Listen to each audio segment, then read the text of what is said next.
Hello， 大家好，我是八哥。现在我在越南，北宁省。今天我在北宁省这边，逛街啊，正好遇到越南的这个上下班时间啊。越南这边上下班时间还是非常热闹的。上下班时间的话，应该算是越南这边最繁忙的一天啊。越南这边天气比较热，白天的话基本上没什么人，白天这个马路上空空荡荡的，你基本上看不到几个人。只看到偶尔来来去去的几个摩托车，到晚上7点钟左右，这块人是非常多的。晚上7点钟左右就是白班下班了，晚班开始去上班，所以这会儿的话是最热闹的时候，这会儿也是人最多的时候。这个就是还有早上7点钟左右的时候，也是人最多的时候。像越南这边天气比较热，它中午白天啊。几乎没有人，都在休息，上班的上班，休息的休息，睡觉的睡觉，所以白天的话基本上没有人，就是早上跟晚上这个上下班高峰期的时候，这里人非常多。越南这边的话，他们基本上都是骑摩托车的，走路的很少，几乎很少看到有走路的，大部分都是以摩托车出行。晚上这一会儿的话，这个摩托车很多，摩托车非常壮观。然后电动车很少，越南这边几乎很少有人骑电动车，但是也有，你看前面看到一个电动车，但是大部分都是以摩托车为主。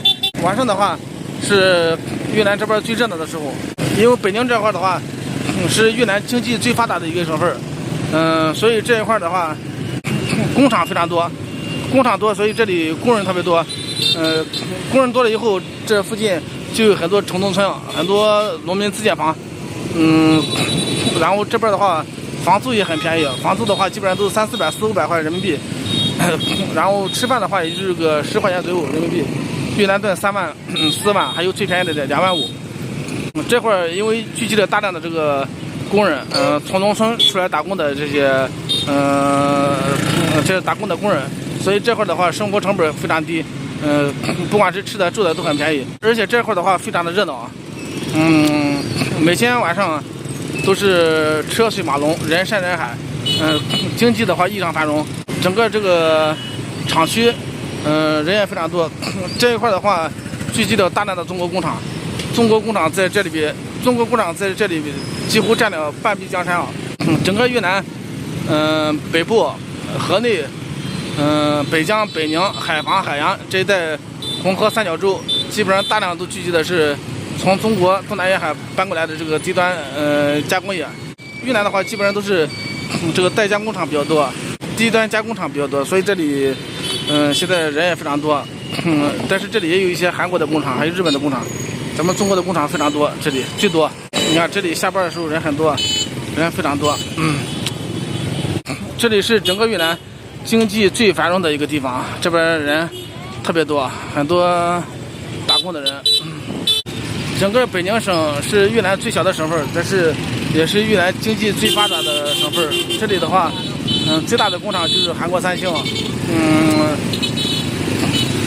北宁这块的话，打工的工人非常多，基本上大部分人都是来自越南北部山区的这些贫困家庭。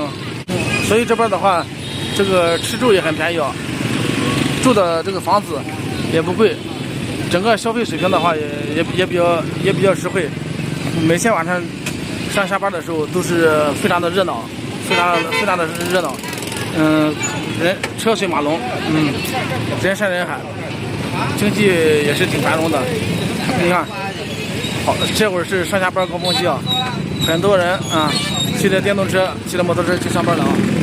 这边的话是北宁这边的话最大的一个城中村啊。这里几乎住的全部都是在周边富士康上班的工人，还有在韩国三星格尔厂打工的这个工人。这边全部都是农民自建房。在越南这边的话，它很少有高楼大厦，很少有这种住宅楼、商品房、小区，它几乎没有，几乎全部都是农民自建房。自建房的话就是规划不统一，盖的是乱七八糟的，就是房子建的是不整齐啊。有点乱糟糟的，大家看一下。好，今天的这个视频就给大家拍到这里吧。好，谢谢大家。